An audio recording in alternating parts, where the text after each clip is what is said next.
យើងស្រលាញ់តើអាចនឹងដែរឬទេថាស្នេហ៍នេះត្រង់មួយពេលឬអាចថិនថេរបានយូរជាងនេះបើយើងបានជួបនោះម្នាក់ហើយគេបញ្ជាសង្ខាត់តើអារម្មណ៍មើលទៅកាន់កៅភ្នែកនោះយ៉ាងណា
បានយូរជាងនេះ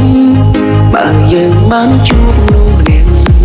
ហើយគេបញ្ជាសង្ខាត់តើអារម្មណ៍មើលទៅកាន់កៅភ្នែកនោះយ៉ាងណា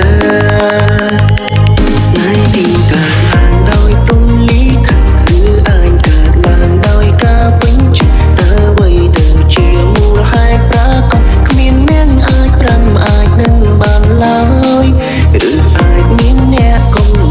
ឬមានអ្នកតាំងតែងឲ្យបានជួបឲ្យយើងបានរួមរស់នៅក្បែរគ្នារហូតទៅ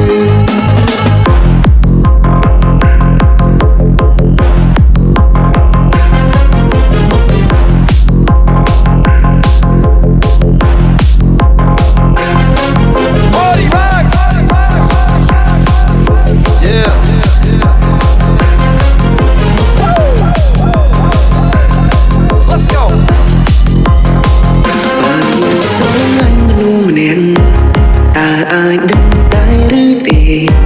ថាស្នេហ៍នេះត្រង់មួយពេលឬអាចថិនថេរបានយូរជាងនេះបើយើងបានជួបនោះម្នាក់ហើយគេបញ្ជាសង្ខាត់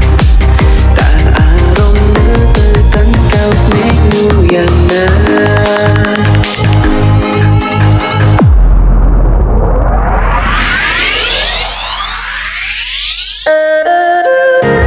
ខ្ញុំយល់សពឃើញកែសអស់រយៈពេលជាង10ឆ្នាំ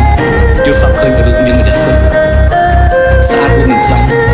ជាងលោកជាមីទីខាងពួកជាជាខ្លួនឯងនឹងគ្នា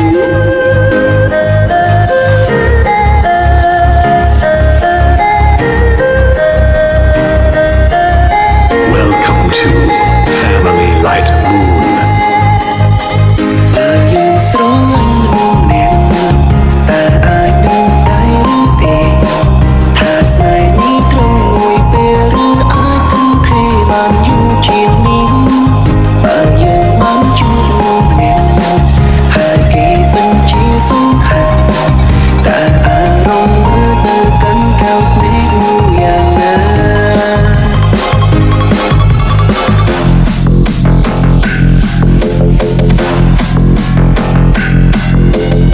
Van Remix